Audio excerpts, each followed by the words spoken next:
우리 하나님 말씀 보겠습니다. 창세기 18장 22절부터 우리 33절 말씀 보겠습니다. 창세기 18장 22절부터 33절 말씀. 구약성경 21페이지입니다. 창세기 18장 22절부터 33절. 우리 한 절씩 교독하겠습니다. 제가 18장 22절 봉독합니다. 그 사람들이 거기서 떠나 소돔으로 향하고 가고 아브라함은 여호와 앞에 그대로 섰더니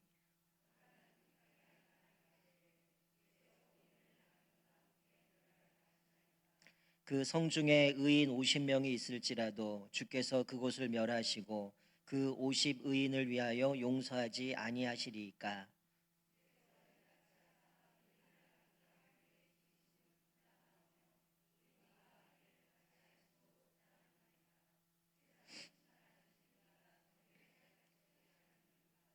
여호와께서 이르시되 내가 만일 소돔 성읍 가운데서 의인 50명을 찾으면 그들을 위하여 온 지역을 용서하리라.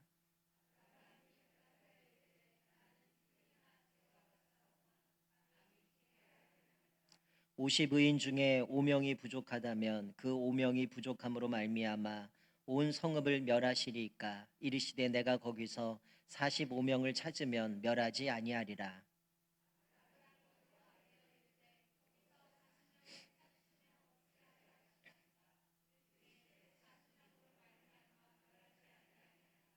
아브라함이 이르되 내 주여 노하지 마시옵고 말씀하게 하옵소서. 거기서 30명을 찾으시면 어찌하려 하시나이까. 이르시되 내가 거기서 30명을 찾으면 그리하지 아니하리라.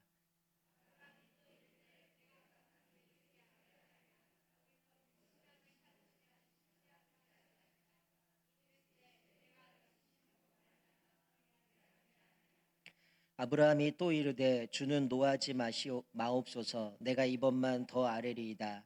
거기서 10명을 찾으시면 어찌하려 하시나이까. 이르시되 내가 10명으로 말미암아 멸하지 아니하리라. 여호와께서 아브라함과 말씀을 마치시고 가시니 아브라함도 자기 것으로 돌아갔더라. 아멘. 올해 교구가 돌아가면서 우리 찬양하는데요. 우리 아까 전에 깜짝 놀랐어요. 이 교구 앞에서 딱 연습하는데 앉아 있는 분 4명 밖에 안 드셔갖고 야 큰일 났다. 저분들 특송할 때 안에 앉아 계시지 않는 분들이 없으면 어떡하지? 막 이런 생각이 들었는데 우리 계속 또 교구에서 또 이렇게 금요일마다 또 열심히 또 찬양 준비해 주셔서 감사드리고요. 특별히 오늘은 청년부가 수련회로 다 빠지는 바람에 고민을 했는데 우리 막강한 우리 청소년부 우리 학생들이 있어서 든든합니다. 네, 감사합니다. 얘네들이 이 시간에 여기 있을 애들이 아닌데 우리 찬양한 것처럼 예수님이 좋아서 온 겁니다. 누가 뭐 주석한 목사님 좋아서 온 것 같지는 않고 이 아이들이 얼마나 이쁘게 또 찬양하고 연습하는지 모르겠습니다. 우리 학생들 위해서도 기도해 주시고 또 우리 특별히 이교구가 또 우리 아동부 청소년들인데 우리 아이들을 위해서 늘 기도해 주셨으면 좋겠습니다. 오늘 읽은 본문 말씀 앞부분에 보면 창세기 18장에 아브라함에게 이제 아들에 대한 약속을 계속 말씀해 주시면서 이제 하나님과 두 천사가 찾아오게 됩니다. 그리고 다시금 내년 이맘때에 이삭을 낳게 될 것이다라고 말씀하실 때 사라도 비웃었습니다. 자기들이 볼 때는 우리가 뭐 99세 뭐 89세 뭐 이렇게 돼 버리니까 사실 우리가 뭐 아이를 낳을 수 있겠나, 나는 경수가 끊어졌고 불가능하다 생각하고 비웃었는데 하나님께서는 여호와께서 능하지 못한 일이 있겠느냐라고 말씀하면서 기한이 이를 때에 내가 사라에게 아들이 있을 거라고 약속하시면서 이제 이들을 떠나시는 장면이 등장을 합니다. 그때 여호와만 남아 있고 두 천사는 소돔으로 향하게 됩니다. 왜냐하면 소돔과 고모라에 대한 부르짖음이 컸고 그들의 죄악들을 보시기 위해서 여호와와 두 천사가 왔음을 우리가 발견하게 되죠. 이 두 천사는 이제 소돔과 고모라로 가고 이 아브라함만 여호와 앞에 서서 이제 대화를 하는 내용이 오늘 읽은 본문의 말씀입니다. 먼저 23절 말씀에 보면 아브라함이 이렇게 하나님께 묻죠. 주께서 의인을 악인과 함께 멸하려 하시나이까? 이렇게 질문을 던집니다.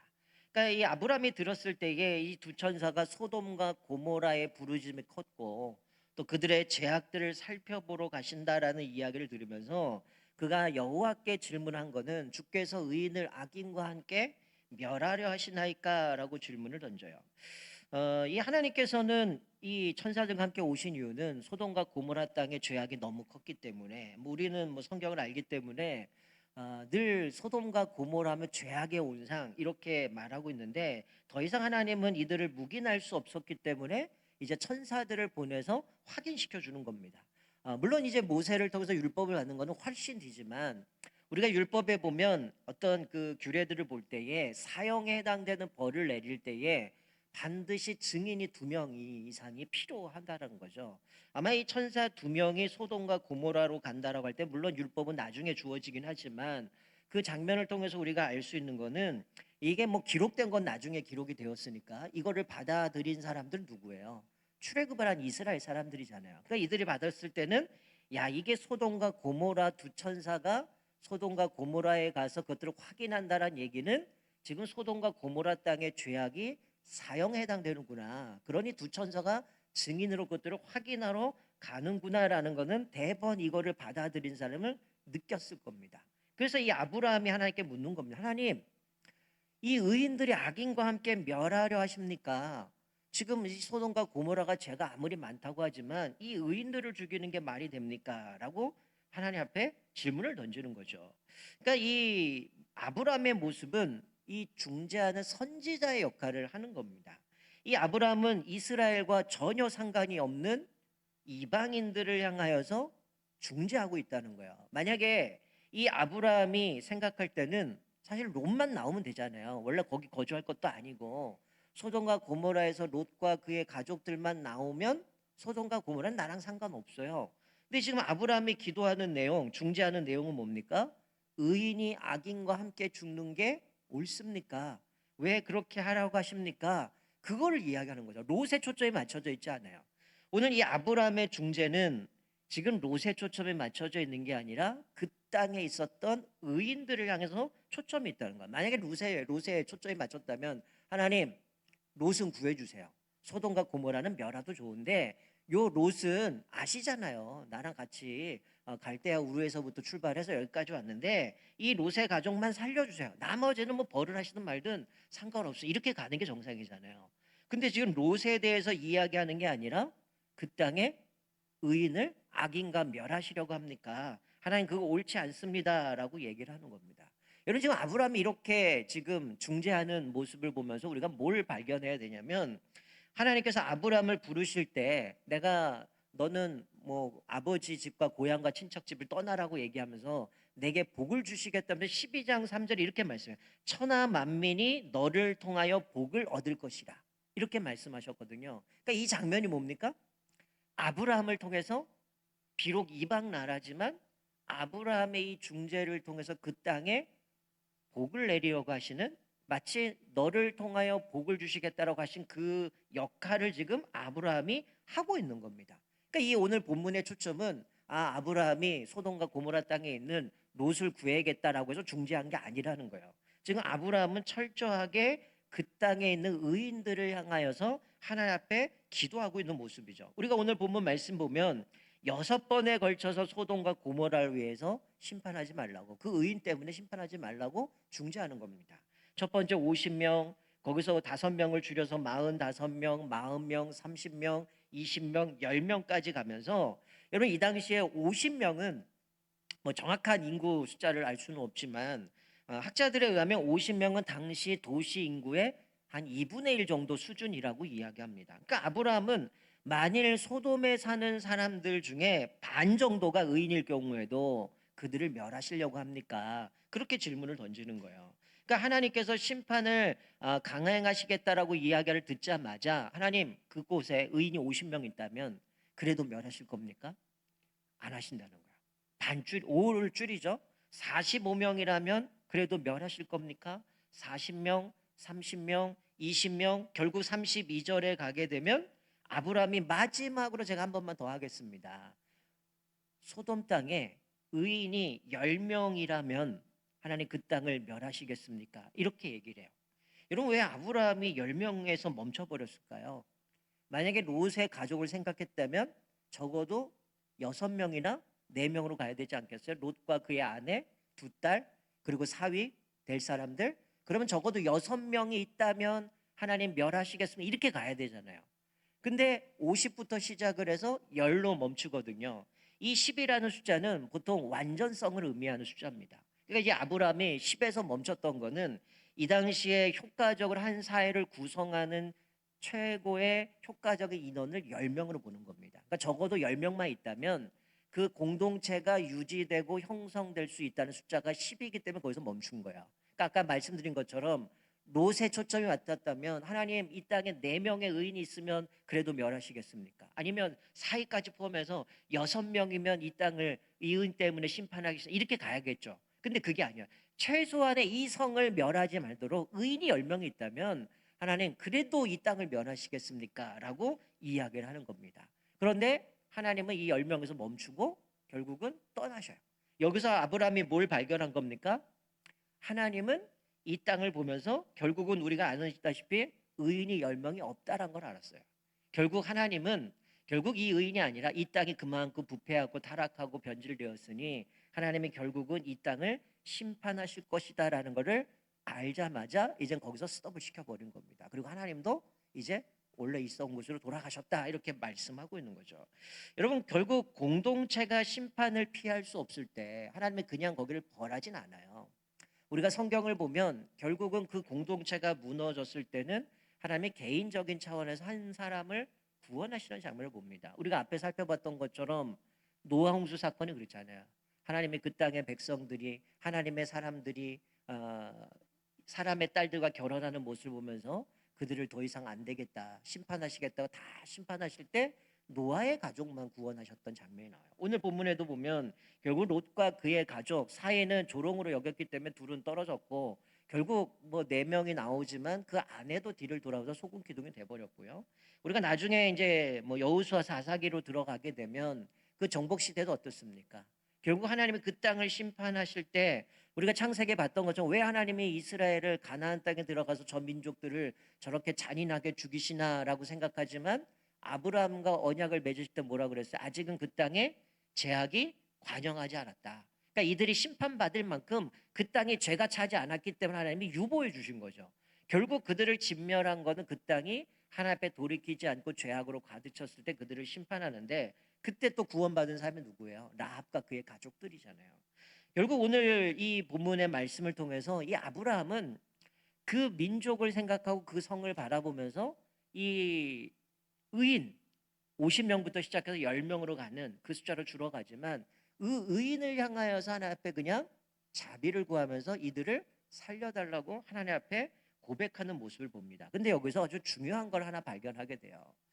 여러분 성경에 보면 수많은 사람들이 하나님 앞에 기도합니다. 하나님 어떻게 이럴 수 있습니까? 시작해서 하나님 뭐 자비를 베풀어 주옵소서 여러 가지 있지만 오늘 이 아브라함의 모습에서 한 가지 발견하는 것은 뭐냐면요. 아브라함은 하나님이 소돔과 고모라 땅을 그들의 죄악이 관영했고 그들이 울부짖음이 컸고 그래서 이 천사들을 보내서 그 땅의 죄를 살펴보겠다. 그래서 결국은 두 천사를 보낸 거는 거기를 심판하시겠다라고 하는 건데 아브라함은 그것에 대해서는 하나도 토를 달지 않았다는 거예요. 무슨 얘기냐면 하나님께서 소돔과 고모라 땅을 평가하고 판결할 때에 하나님 어떻게 그럴 수 있습니까? 얘기하지 않았어요.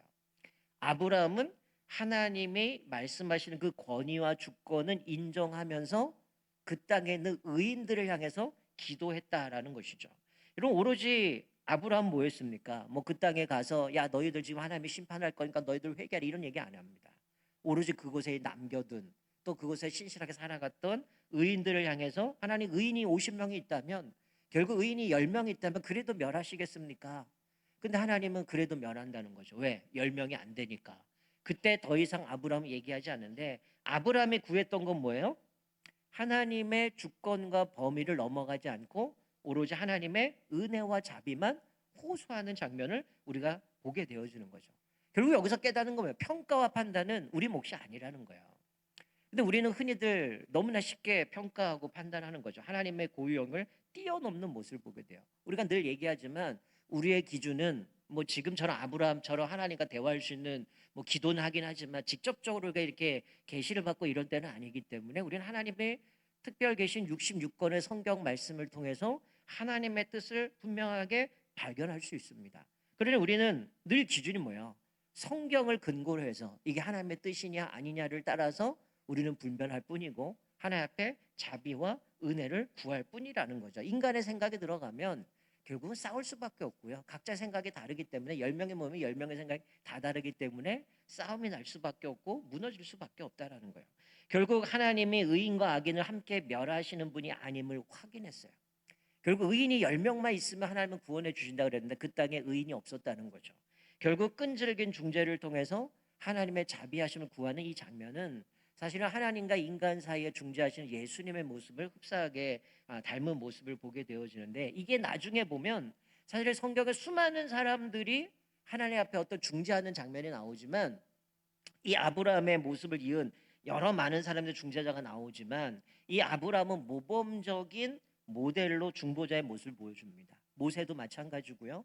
모세도 뭐 여러 번 뭐 중재하는 기도의 제목들이 나오지만 나중에 모세는 어쩌죠? 하나님이 그들 심판한다 할 때 하나님 어떻게 그럴 수 있는 얘기 안 해요. 뭐라고 얘기합니까? 차라리 생명처 내 이름을 지워 주십시오. 하나님 이 사람들을 애굽에서 인도해 주셨는데 여기서 얘네들 벌하시고 죽이시면 하나님 사람들이 조롱합니다. 하나님이 그렇게 애들을 이스라엘 백성을 끄집어내서 여기서 죽이려고 그런 분이냐? 하나님 명예에 훼손되니까 하나님 차라리 내 이름을 제거하는 한이 있더라도 이 사람들에게 자비를 베풀어 주십시오. 하나님 불쌍히 여겨 주옵소서. 이런 고백을 하는 거죠. 여러분 사무엘도 어때요? 미스바 광장에서 이스라엘 백성 범죄했을 때 내가 기도하는 죄를 범치 않겠다. 너희들 위해서 내가 기도하겠다고 했던 사무엘의 모습이나 우리가 엘리야의 모습에서는 사르밧 과부의 아들이 죽었을 때도 하나님 어떻게 이럴 수 있습니까? 이 여인이 나에게 먹을 걸 공개했고 나를 도와줬는데 어떻게 그 아들을 죽일 수 이런 얘기하지 않아요. 하나님 앞에 그냥 그 아이를 놓고 기도할 뿐이라는 거죠. 엘리사도 마찬가지죠. 수넴 여인의 그 아들이 죽었을 때도 마찬가지고 욥도 나중에는 그 친구들 하나님이 이제 책망하시면서 욥의 기도를 통해서 그 친구들이 회복되는 모습을 보게 되고요. 아모스 선지자 같은 경우는 마지막에 세 가지의 이제 뭐 사건이 등장하지만 첫 번째 재앙이 뭐였어요? 왕이 풀을 맵니다. 그리고 풀이 자라는데 하나님은 메뚜기를 만드셔요. 그리고 메뚜기들 풀을 다 잡아먹어요. 다 갉아먹어요. 그때 이 아모스는 그것에 대해서 하나님 앞에 원망하지 않고 하나님 앞에 그것을 위해서 기도하는 장면을 보여줍니다. 그러니까 이 공통점을 보면 뭐예요? 하나님 어떻게 이럴 수 있습니까? 라고 얘기하지 않습니다. 하나님의 주권을 인정해요. 그리고 나서 하나님 앞에 남겨둔 사람들을 위해서 기도하는 모습을 봅니다. 여러분 그런데 우리가 하박국서를 보면 어때요?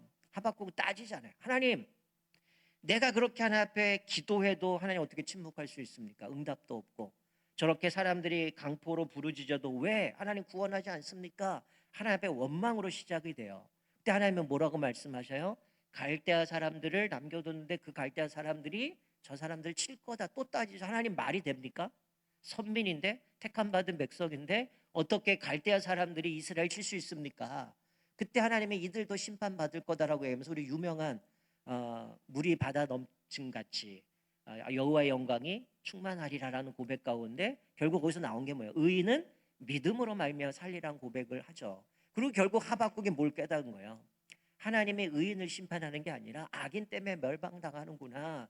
하나님은 공의로우신 분, 정의로우신 분, 자비로우신 분을 알았기 때문에 뭐라고 고백해요? 하박국 3장에 가면 우리가 뭐 부흥이라는 단어를 거기서 나오죠. 원래 원어는 새 일을 행해 주십시오 이런 고백인데 하박국에 뭐야? 여호와여 주는 주의 일을 이 수년 내에 부흥케 하옵소서라고 되어 있지만 원래 의미는 이 주의 일을 이 수년 내에 새 일을 행해 주옵소서 이 얘기예요. 그러니까 하나님께서 지금 말씀하신 대로 하나님 이 땅에 물이 바다 덮음 같이 여호와의 영광이 충만하라고 말씀하신 것처럼 그 일이 이 시대에 일어났으면 좋겠습니다. 내 때 그것이 일어났으면 좋겠다 이런 고백이죠. 그리고 나서 하박국이 뭐라고 고백해요? 하나님의 자비와 긍휼을 깨닫고 났더니 어떤 고백합니까? 우리가 찬야로 고백하는 것처럼 뭐라고 고백해요?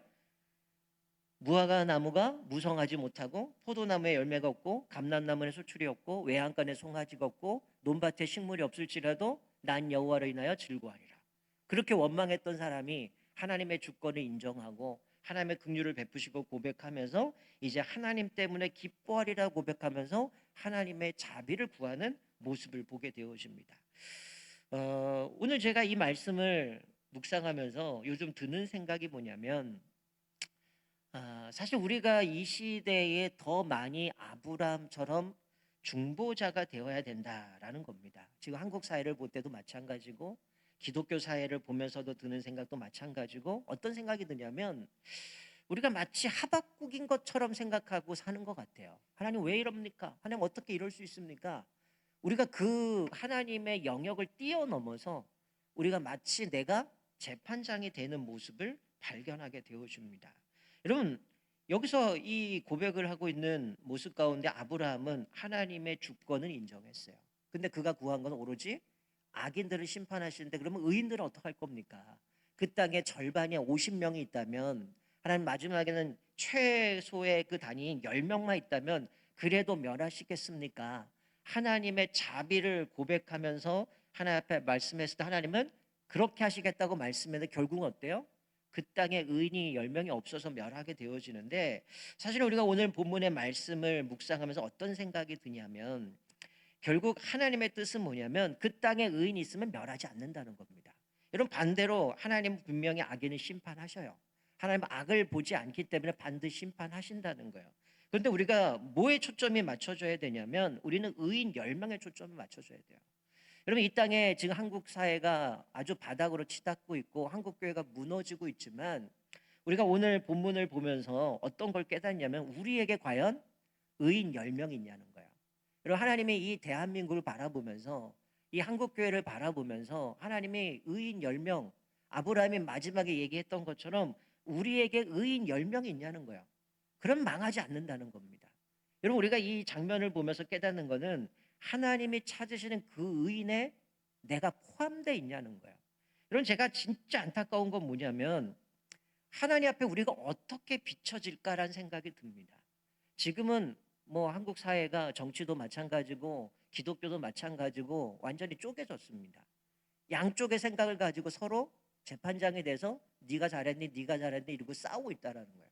이게 어느 시점부터 이렇게 바뀌었는지는 모르겠습니다. 늘 얘기하지만 성경을 근거로 해서 잘못됐다는 건 잘못됐다라고 얘기하지만, 여러분, 성경은 뭐라고 얘기합니까? 악은 모양이라도 버리라고 얘기했어요. 그런데 작금의 시대는 기독교인들조차도 악의 모양을 그대로 본따서 그렇게 행하고 있습니다.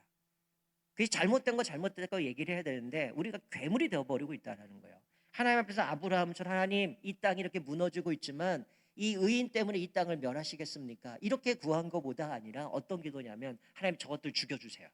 하나님 저것들 망하게 해주세요. 이게 지금의 우리들의 모습이라는 거예요. 여러분, 사실 우리들의 모습 가운데 그것을 보면서 나의 모습을 돌아보고, 오늘 이 소돔과 고모라 땅을 하나님이 심판하신다고 말씀할 때 그 의인을 찾았던 아브라함, 그 의인 때문에 이 땅을 멸하지 말라고 하나님 자비 베풀어서 기도했던 그 모습보다는 지금은 양쪽이 완전히 괴물이 돼서 서로 죽이는 거에 혈안이 되어 있는 것 같아요. 교회도 마찬가지입니다. 지금 우리 교회는 뭐 제가 처음부터 정치 얘기하지 마라 이래서 그렇지만 한국 교회 보면 교회가 지금 쪼개지고 난리가 났습니다. 서로 이쪽이다 저쪽이다, 죽여야 되나 살려야 되니 이러면서 모이면 완전 이게, 그러고 나서 하나님 앞에 예배를 어떻게 드립니까? 여러분, 오늘 이 말씀 보면서 하나님이 마치 내 편이 되면 저것들을 다 죽을 것 같은데, 하나님 저 내 편 돼주세요. 하나님 우리 편 돼주세요. 하나님의 내 편이 돼야 될 게 아닌 건 뭐예요? 내가 하나님의 편이 돼야죠. 하나님의 뜻대로 살아가야죠. 내가 하나님 앞에서 경건한 의인으로 살아가야 된다라는 거죠. 그런 하나님이 아직도 대한민국을, 물론 이 과정 속엔 지금 혼란스럽고 어렵지만 아직도 한국교회를 내버려 두신 이유는 그래도 아직은 이 땅에 하나님 앞에 신실하게 살아가는 의인들이 남겨있기 때문이라는 거예요. 여러분, 우리가 열왕기를 보게 되면 바알과 아세라 신을 섬기는 얼마나 많은 선지자를 난리치고 있습니까? 그런 하나님이 나중에 이 엘리야가 하나님 나 죽여주십시오, 이세벨이 자기 죽인다고 얘기하니까 하나님 나 이제 할 거 다 했으니까 나 죽여주세요, 이럴 때 하나님 뭐라고 말씀하셨어요? 바알에 절하지 않은 7천 명을 남겨두셨다고 얘기하거든요. 어쩌면 하나님 앞에 아직도 그럼에도 불구하고 주님 앞에 엎드리고 기도하면서 하나님 앞에 자비를 구하는 사람들 때문에 한국 교회가 이 땅에 아직은 유효하고 있지는 않은가 생각을 합니다. 제가 어떤 이야기를 들었어요. 어떤 얘기를 들었냐면 언제가 탈북자가 이런 이야기를 하더라고요. 한국 교회가 망하지 않은 이유가 뭔지 아느냐? 이분이 아주 대놓고 얘기하시더라고요. 한국 교회가 망하지 않은 이유는 니들 때문이 아니라는 거예요. 지금도 북한의 지하교회 성도들이 대한민국에 있는 교회를 위해서 기도하기 때문에 너희들 안 망한다는 거예요. 여러분, 이게 얼마나 쇼킹한 얘기입니까? 누군가가 우리를 위해서 기도하게도 한국교회가 안 망한다는 거예요. 한국교회가 주님 앞에 그 10명의 의인이 있어서 안 망하는 게 아니라 누군가 같이 북한에 있는, 오히려 그들은 자유롭게 예배드릴 수도 없고 찬양할 수도 없고 하나님 앞에 뭔가 이렇게 지금 우리가 열정적으로 찬양할 수도 없는, 숨어서 지내야 되는데 그들이 우리를 위해서 그렇게 눈물을 흘리며 기도하기 때문에, 그 기도 때문에 하나님이 우리에게 기회를 주시고 기다려주고 계신다. 이런 고백을 탈북자가 얘기하는, 아주 충격을 먹었어요. 야, 북한 사람들이 우리를 위해서 기도하기 때문에 한국교회가 안 망하는구나. 그분들이 그런 고백을 하는 거예요. 지금도 모이면 자기가 외운 쪽보고 외워가지고, 야, 오늘 마태복음 읽고 싶은데 누가 마태복음 외웠냐? 그럼 마태복음 외운 사람이 달달달 그 말씀 읽으면 거기서 눈물 흘리고 은혜 받고 아멘 아멘 하는 거예요. 성경 갖는 게 꿈이잖아요. 근데 우리는 성경에 있는데 성경은 상관이 없어요. 제가 언젠가 남전도회인가 장로회 총회인데 제가 설교 때 좀 안 좋은 얘기를 했습니다. 남자들은 자기 오름에 빠졌다. 저도 마찬가지지만 남자들의 이상한 고집이 있어요. 자기만 옳다고 생각하는 게 있어요. 남의 말 안 듣습니다. 결국 뭐예요? 하나님도 필요 없어요. 여자분들은 엎드리고 기도하고 잘하지만 남자들이 기도 자리에 안 나오는 이유가 뭐예요? 내 힘으로 다 해왔거든요. 내 능력으로 다 할 수 있거든요. 그러니 기도하지 않는 겁니다. 내가 옳다고 생각하는 거예요. 그러니 내가 결정하고 내가 선택하고 내가 하는 건 다 옳다고 생각하는 거예요. 그러니 엎드리지 않는 거예요. 여러분, 한국교회가 지금 마치 그런 것 같아요. 다 자기가 옳아요. 자기 생각이 다르면 다 나쁜 놈이고 죽어야 되고 하나님 쟤들 왜 안 벌하십니까? 근데 지금 우리가 필요한 건 뭐예요? 아브라함 같은 사람이 필요한 거예요. 이 땅을 바라보면서 하나님, 아무리 이 땅이 타락하지만 하나님 앞에 굴하지 않고 믿음으로 살아가는 하나님 신실한 저 의인이 10명이라도 있다면 하나님 그 땅 변하실 겁니까?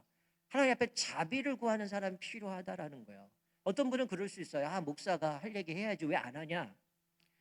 근데 제가 안타까운 건 뭐냐면, 할 얘기 왜 안 하겠습니까? 문제는 그러면서 우리들이 괴물로 변해버렸다는 거예요. 언제 한국교회가 그렇게 됐습니까? 언제 한국교회가 세상에 하던 방법 그대로 살아갑니까? 지금 사람들이 모여서 기도하고 뭐 한다고 보는 건 저는 힘의 논리라고 생각해요. 진짜 하나님 앞에서 엎드리고 살아가는가? 제일 먼저 뭐 해야 됩니까? 우리가 회개해야 되잖아요. 우리도 똑같은 죄인이도 우리도 그렇게 살아가는데 자기에 대해서 회개 안 합니다. 저 인간들 죽여주세요. 망하게 해주세요. 하나님이 우리를 보면서 어떤 생각이 들까요? 과연 우리는 믿음으로 신실하게 살아갑니까? 우리가 그렇게 살았다면 이 시대가 이렇게 됐을까요?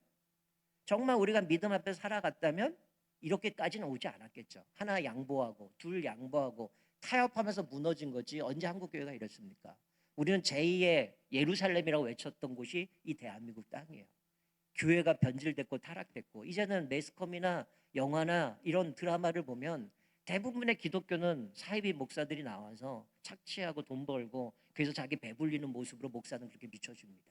기독교라고 하면 씨알도 안 먹혀요. 왜 그럴까요? 우리들이 그렇게 살았기 때문이에요.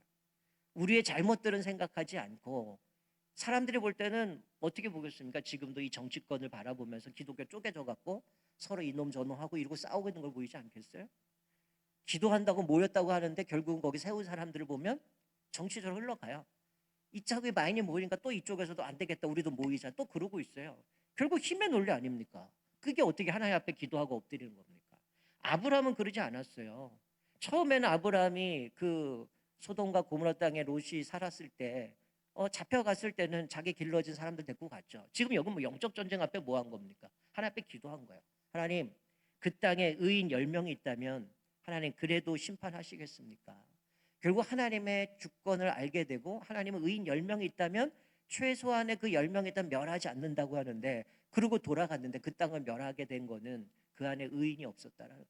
결국 그 사이도, 롯은 구원받지만 그 사이도 하나님이 이렇게 말씀할 때 조롱하는 사람이었다면 그만큼 자기 딸에게, 소중한 딸에게 그렇게 그 남편들을, 그런 사람들을 붙여준 것도 문제지만, 거기에 천사들을 자기 집에 들어왔을 때 사람들이 동성애하려고 할 때 자기 딸들 내보내는 것도 보면 그것도 정상이 아닌 것 같고, 어쩌면 이 시대가 똑같은 상황 아니겠어요? 소돔과 고모라 땅처럼 여전히 동성애로 판치고 온갖 성경이 아니라 자기 생각이 옳고 온갖 그것이 되어져서 이젠 기독교인들조차도 말씀으로 안 갑니다.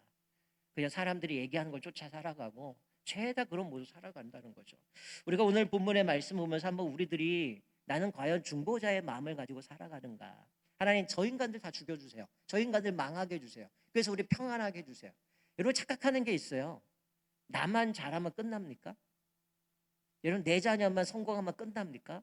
사회가 타락하고 변질되고 무너지면 같이 망하는 겁니다. 그래서 우리가 늘 얘기하는 거, 이 땅에 하나님의 말씀과 공의와 정의가 회복되어야 되고 각 영역마다 하나님의 은혜로 회복되지 않으면 우리는 뭘 해도 어렵게 살아간다는 거예요. 우리가 오늘 이 말씀 보면서 이 시대에 우리는 아브라함 같은 중보자의 마음을 가지고 기도해야 되는 거죠. 우리가 기도가 필요한 영이 얼마나 많습니까? 지금 당장 정치권도 마찬가지고 한국교회도 마찬가지고, 최근에 뭐 뉴스에 통계 난 거 보니까 올해 초등학교가 입학할 아이가 없어서 초등학교를 개교를 못하는 1학년을 받아들여 입학식을 못하는 학교가 서울과 광주를 빼고 나머지 도시는 다 있대요. 그게 한 182개인가 된다고 얘기하더라고요.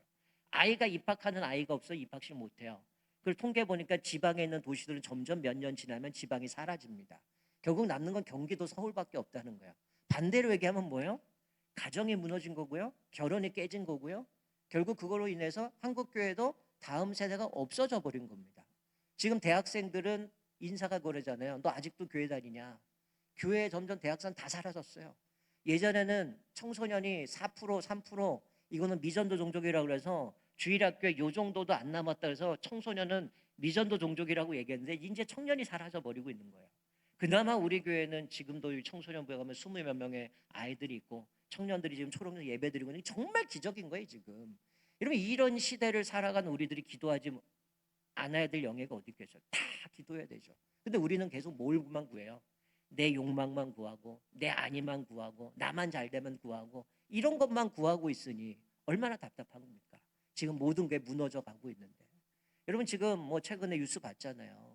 아이가 뭔 죄가 있는데 선생님의 아이를 죽입니까? 이 교육도 무너진 거 아니에요. 경제도 마찬가지나요.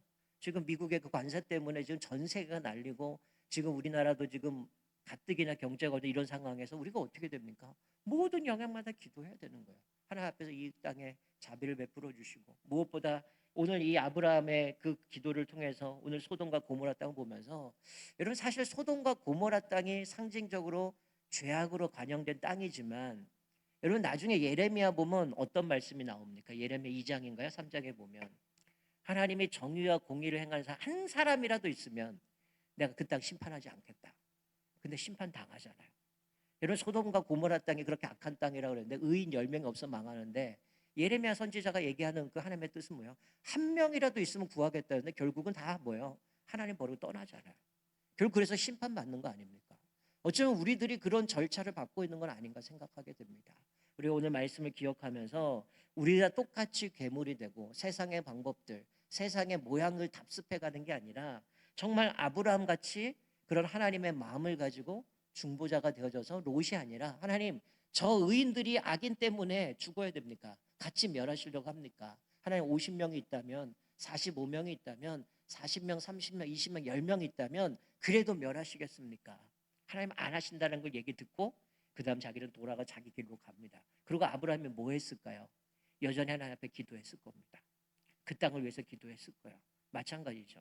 우리가 하나님 앞에서 오늘 말씀 보면서 우리가 살아가는 모든 영향을 기도했으면 좋겠어요. 어느 것 하나 온전한 게 없고 어느 것 하나 바로 서갈 수 없고, 특별히 우리가 이 시대의 신앙을 간직하는 믿음으로 살아간다는 게 너무나 힘들고 어렵고 그런 모델이 없다는 거예요. 그러나 오늘 이 아브라함의 모습을 보면서, 물론 그도 많은 실수를 하게 되었지만 그 과정 속에서 그가 연단되고 훈련되어져서 하나님의 사람을 온전히 세워가게 되고, 하나님이 그에게 약속하신 건 너로 인하여 천하 만민이 복을 받을 것이다라고 말씀하신 그것들을 이루어 가시는 모습을 보게 됩니다. 그 복이 우리에게 임했어요. 그럼 우리도 어떻습니까? 똑같죠. 하나님은 우리를 통해서 이 땅 가운데 죽어가는 영혼들이 주님 앞에 돌아와야 되고, 우리가 하나님 앞에 엎드리고 기도함을 통해서 하나님의 자비와 긍휼을 하나님 앞에 구해야 되고, 그래서 다시 이 땅이 회복되어진 것, 그것이 우리 사명 아니겠어요? 여러분 우리가 죽어서 천국 가는 게 우리 소망 아니잖아요. 이 땅에서 하나님의 통치 가운데 하나님이 주신 복을 누리고 살아가야 되는데 그 비결은 한 가지밖에 없어요. 하나님 말씀에 순종하는 것, 하나님의 주권 인정하는 것. 그럴 때에 우리가 복을 받고 살아가는 겁니다. 다시 한번 오늘 말씀 기억하면서 나는 하나님 앞에서 그 주권을 인정하면서 특별히 이 나라, 이 민족, 이 땅의 모든 무너진 것들을 바라보면서 기도하고 있는가? 중보자로 살아가는가? 아니면 오직 나의 아니만을 바라보면서 기도하고 있는가? 다시 한번 돌아보면서 우리가 아브라함의 그 마음처럼 중보자의 마음을 가지고 이 시대에 정말 너무나 혼란스럽고 얻은 것이 옳은지도 모르겠고 많은 사람들이 트라우마 속에 살아가고 있는 이 시대에 다시 한번 우리가 그 중보자의 역할을 통해서 다시 한번 이 땅을 위해서 기도하시고 또 여러분의 삶 속에서 나는 과연 하나님의 찾으신 그 10명 안에 들어갈 수 있을까? 나는 주님 앞에 그렇게 신실하게 주님만 의지하고 살아가는가?